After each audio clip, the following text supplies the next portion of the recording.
Shalom saudara, masih dalam topik kasih. Saya melanjutkan topik hari ini adalah bicara mengenai kasih Allah itu sekarang. Haleluya. Matius 4 ayat 23 berkata bahwa Tuhan Yesus berkeliling seluruh Galilea dan dia mengajar di rumah ibadat, memberitakan Injil dan menyembuhkan semua sakit dan kelemahan. Waktu saya pikir begini saudara ya, mungkin banyak orang yang datang yang sakit. Semua orang dari latar belakang, dari sikap, dari hidup, mungkin dari waktu itu kepercayaan yang berbeda-beda walaupun orang Yahudi gitu saudara kali ya. Dan Tuhan menyembuhkan mereka semua. Saya pikir-pikir mungkin aja ada orang ini yang setelah disembuhkan pulang, nggak begitu percaya Yesus, mungkin nggak ngikutin Tuhan, mungkin bahkan melakukan hal yang jahat yang mereka lakukan sebelumnya gitu ya. Kenapa Tuhan Yesus menyembuhkan semua? Ya mungkin ini spekulasi, nggak pasti saudara. Tapi coba saya kutip di Lukas 17 bicara mengenai 10 orang kusta. Mereka itu minta disembuhkan. Tuhan Yesus bilang, tunjukkan dirimu kepada imam. Dan mereka dalam perjalanan ke sana, mereka sembuh. Semuanya, 10-10-nya sembuh, saudara. Tapi yang satu yang kembali. Dan bersyukur. Dan Tuhan Yesus bilang, kemana yang 9 lagi? Bukankah 10 yang sudah sembuh? Kemana yang 9 lagi? Kalau saya pikir-pikir ya, kalau Tuhan kan maha tahu, Tuhan kan tahu 9 itu nggak akan bersyukur, nggak akan appreciate gitu. Kenapa Tuhan sembuhkan mereka juga gitu? Kita harus tahu saudara, kasih Tuhan itu sekarang. Waktu kita datang sama Tuhan, kita minta ampun. Ingat nggak saudara, karena sering sekali kita termasuk saya. Kita berdosa, melakukan sesuatu, kebiasaan buruk, dan kita minta ampun sama Tuhan. Tuhan, ampuni aku. Bahkan kita bilang begini, aku nggak akan melakukan lagi Tuhan. Nah kita tahu itu maha tahu. Tuhan tahu apa yang ke depannya. Dia tahu apa yang akan saya lakukan. Dan dia tahu saya akan melakukan kembali dosa yang sama yang sekarang saya sedang minta ampun. Tapi waktu kita minta ampun saudara dengan mungkin air mata. Mungkin dengan hati yang menyesal sekali. Dengan hati yang bertobat. Tuhan, aku minta ampun, gak melakukan lagi. Dan Tuhan mengampuni saudara. Walaupun mungkin kita akan melakukannya lagi dan dia tahu. Kasih Tuhan itu sekarang. Kasihnya itu besar saudara. Dan saya coba kutip di Yohanes 11. Pada waktu yang lalu saya bicara mengenai Lazarus yang meninggal ya. Waktu itu saya bicara mengenai saudari-saudarinya Maria dan Marta kasih pesan sama Yesus tentang orang yang kau kasih sedang sakit.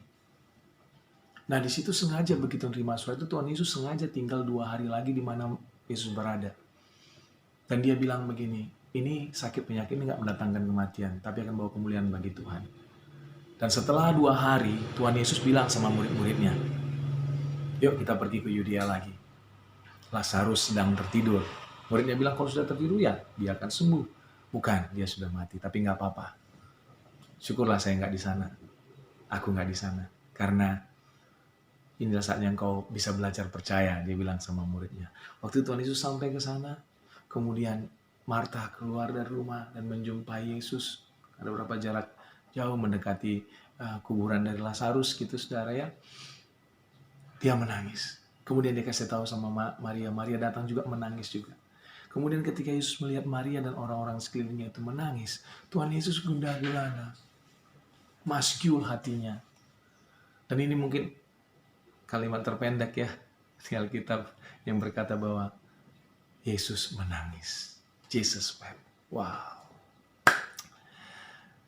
Apakah ini sesuatu yang drama kali saudara ya? Tuhan Yesus kan sudah tahu bahwa dia akan membangkitkan Lazarus. Sudah tahu rencana bahkan sengaja tinggal 2 hari. Seakan-akan Lazarus mati akan dibangkitkan membawa kemuliaan bagi Tuhan. Tuhan Yesus tahu bahwa Tuhan Yesus akan membangkitkan Lazarus. Tapi kenapa Tuhan Yesus masih ambil waktu untuk menangis, saudara?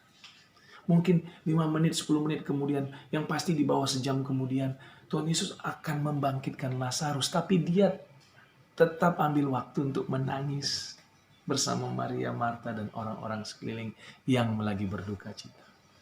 Itulah Allahmu dan Allahku, saudara. Kasihnya itu sekarang. Walaupun dia tahu bahwa dia akan membangkitkan Lazarus, yang itu akan menghapuskan air mata mereka semua. Kalau saya mungkin kalau saya Tuhan dan puji Tuhan, syukurlah saya udah Tuhan saudara.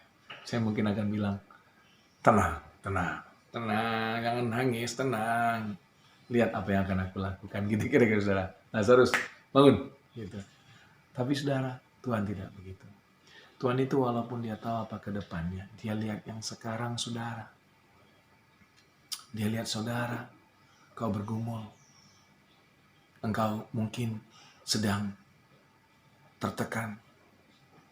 Datang sama Tuhan Yesus, dia ada di sana, dia melewatinya bersama-sama saudara. Kasihnya itu sekarang saudara. Dia baik. Dan kalau Roma 2 ayat 4 dikatakan bahwa kita jangan menganggap remeh kebaikan Tuhan itu.